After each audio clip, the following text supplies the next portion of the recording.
my book is really about is Hank and I have been married for like 20 years, and we're very close and in love, and not really sexually compatible, just different sex drives. And that was partially my motivation to wanting to open the marriage. I mean, it's a weird situation to be in because it's almost like the only alternative you have is to have an affair. That's the only thing that society condones, or getting a divorce. Right. And it's so interesting how frightening it is for the culture when people talk about this consciously and make agreements, which I think is beautiful if it can happen. Yeah. You know, it can't always happen, but when it does, it's... So that's what the story is of creating this situation where I got to have both men and my kids, and it was a great situation. It lasted about 4 years. Nice. Oh, okay, so Oz is not in the picture anymore? Oz is in the picture. Oz and I ended up getting married, and now we have 4 kids living living at the house. His kids are here half-time. You know, it's like complicated. And Hank moved a couple miles away. His girlfriend, I think, it was just a hard situation for her. I think out of all of us, she was the one that was least comfortable with it. I mean, really tried, but it wasn't something that quite worked for her. Okay. So the duplex situation is no longer, it's done. That is correct. Okay. And so, but you said right down the road they live? Yeah, a couple miles away, yeah. Okay. And do you still keep in contact with him and her often? Absolutely, yeah. I mean, we're co-parenting the kids, and they're back and forth, you know, we have a flexible schedule. I mean, we have a set schedule, but we talk to each other, and if the kids want to go over and see him, that's what they do. Yeah. And you're on good terms with his girlfriend? Yeah. Good. Yeah, I mean, if it had been my choice, I would have loved it if, this was my tribe, this was my chosen family, and I would have wanted it to go on and on. Right. I think, you know, one of the things that we were talking about, one of the questions that you had is like, what is the future of families? And I think that chosen family and creative family and more larger communities are more what will be happening in the future, and what kind of is happening now, but I think is still people are made to feel like they're abnormal or doing it wrong. Right. Okay. When I think actually the really tight, isolated nuclear family is historically kind of rare. We're really... you know, historically, people have lived in more extended family situations and larger communities. Right. And, you know, when you start having kids, you realize why. It's easier to have other adults around. Right. Yeah, I definitely already feel that way. I mean, I've just we have one roommate now, and it's just already just 3 adults to 1 child is so much better. It's a nice ratio. Yeah. I know. So you mentioned that you said something about oftentimes in polyamorous situations, there's an adult to child ratio that's a little different from nuclear families, and so do you think it's what do you think is the ideal ratio of adults to children? Yeah. When we had our duplex situation, it was 1-to-1. It was 4 adults and 4 kids. And that was really nice. I mean, when you have other adults around, you can be more, you know, one of you can go to the gym. One of you gets an idea for an art project. So there's a lot more ease, I think, of trading off the kids. Yeah. Probably 1-to-1 is great. If you have more, that can be good too.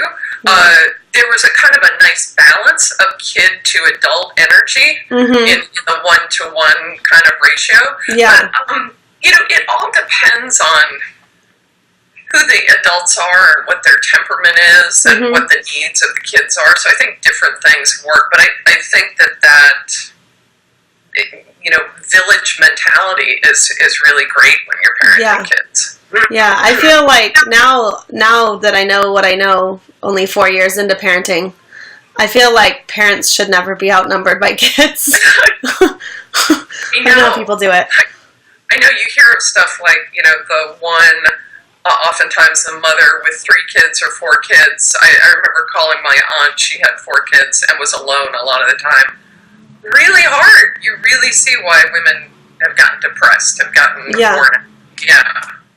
So you said that part of the reason that you wanted to try polyamory was for your own sexual satisfaction and fulfillment, but you also craved to have a tribe.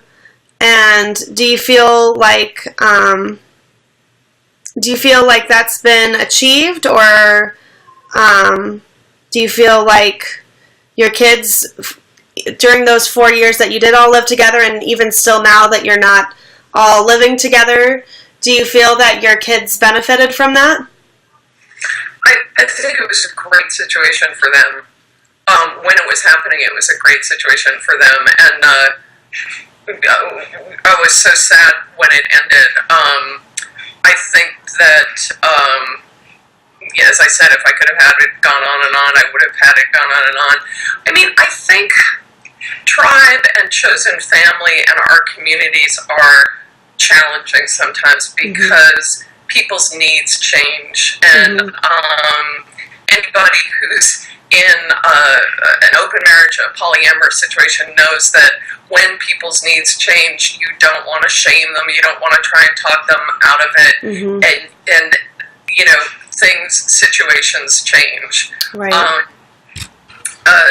One thing that I've really learned is that kids crave stability. There has to be a certain amount of stability for kids to thrive. And I know of polyamorous families that are very stable, and they're raising their kids, and they've got a triad that's been going on for years. And then I know of other people who set it up more that they have a very stable, static situation with their kids, and what they do a little more separately from their kids, so that they're not trying to integrate relationships into a tribe, a chosen family. Right.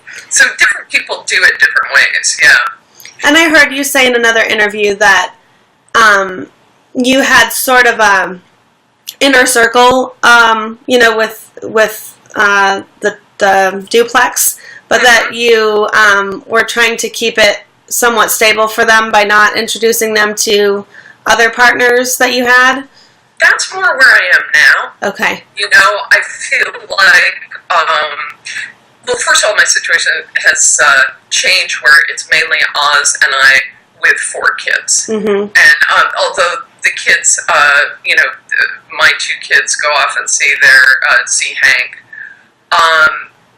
And so my needs have changed. I also crave stability. I'm more worn out. A lot of my energy is going toward kids. So if I want to, I would say there's more like openness in my marriage, and if I or my husband want to do something, my kids generally don't know about it right now. Yeah. Mainly because I don't want to really introduce anything new right now with them. Right. There's been enough change in the last 5 years. Exactly. And as I said, I think, when I really started writing and thinking about this, that you wrote this in one of your questions, there are great polyamorous parents, there are, not great polyamorous parents, there are great monogamous parents, there are not great monogamous parents. Our sexuality is really separate, I think, from our parenting skills. And, there are certain advantages to each sexuality, maybe. Polyamorous people have a potential larger community and tribe. Right. Monogamous people, sometimes it's easier to create stability. But that stability can become really static and dysfunctional. So it's really, when you think of great parenting, you really have to think of a set of skills. And in that way, I think, one thing that I notice about polyamorous people and in my community is you have to be good at people skills to pull it off. You have to be a good communicator. And I think, I've written a lot of articles about like parenting teenagers. There are certain people in my life who are polyamorous who are just not as threatened by their teenagers. They're not as threatened by somebody having their own individual needs and space, and they don't have an ownership mentality about people in their lives. And teenagers, I think, really appreciate that. Now, not all polyamorous people have that skill set, but the one, people who are my friends tend to, because I really want that from friends. So they're, in a way, I'm, because of what happened to us, because we were dragged into court, I really want to see laws, legislation that will protect people and separate, this is who I am as a parent. My sexual experience, my sexuality is separate from that. And, when we were brought into court, it was because we were basically accused of being a polyamorous family. And surprise. And this is San Francisco, a very liberal part of the country. If it can happen there, it probably can happen anywhere. I think it can. And I know lawyers said to me at the time, if Oz's ex-spouse had said, my husband is gay, go evaluate. I want this, this. They would have laughed him out of the courtroom. It just would not have held any weight. But this word, I think especially, has become, a lot of people don't really know what it means, and it can be frightening, and In the other interview that I watched of you, you said, fantastic monogamous parents and fantastic polyamorous parents, and lousy monogamous parents and mediocre polyamorous parents. And I couldn't help but notice that, there was the lousy monogamous and the mediocre polyamorous. And so I wondered if you thought that there was something inherent about being polyamorous that just makes you have better odds of being good parents. And you touched on that a moment ago, but is there anything else you think there is about being polyamorous, maybe that in your personal life have you become a better parent since you became polyamorous, do you think? I'm probably protective of poly parents, and that's probably why I didn't quite realize that I had done that. It's hard to say, that there are probably lousy poly parents out there. I think there are probably. You can't, it's just the odds, for me, having openness in my marriage, having this fluidity, this flexibility, the first thing that I did when we set up this situation and opened our marriage was I actually took courses on communication. And that is one of the things that I notice. Sometimes I'm put into a position where people come to me and come talk to me, both the kid and the parent, the teenager and the parent. And one of the things that I notice is a lot of times their communication skills are really off. They're like trying to talk each other out of how they feel. And when you're doing, the people that I know who are doing polyamory that I really respect have, honed their communication skills. They use I statements. They know where they end and the other person begins. And they, and consequently, I think that does make better parenting. I think everybody who is a parent, it would benefit from, boning up on their communication skills. Now, I don't think every polyamorous person does that. That's my version of polyamory. That's what's really important to me. I feel like I don't want to have openness unless it really brings me closer to the people that I'm doing it with, and so I see it as sort of a way to evolve myself. But I do want to say within that I do set limits. I do hit my own limits where I say, like, oh, I can't do this or I can't do that. But I think that sophisticated examination of yourself absolutely helps parenting. Mm-hmm. And right. Especially in the years where the kids start to individuate from you. Right. Because that's when a lot of parents really have a hard time. Right. And it just seems like, I don't know, I can't speak for everyone, but I've only learned about the word polyamory a year and a half ago, and in that year and a half, I've learned so much about being honest with myself and my partner being honest with himself, and so I feel like, and also about nonviolent communication. Have you heard that term? Right. I don't know. Yeah, that's studied. Yeah. And here. The communication things, yeah. Okay. Here in Nashville, that's a big one, nonviolent communication, that I kind of learned at the same time as polyamory, so I don't know if they go hand in hand, but it's... They do. It's in a lot of communities, yeah. And like the book More Than Two, I'm sure you've heard of the book More Than Two, they talk a lot about the similar communication techniques.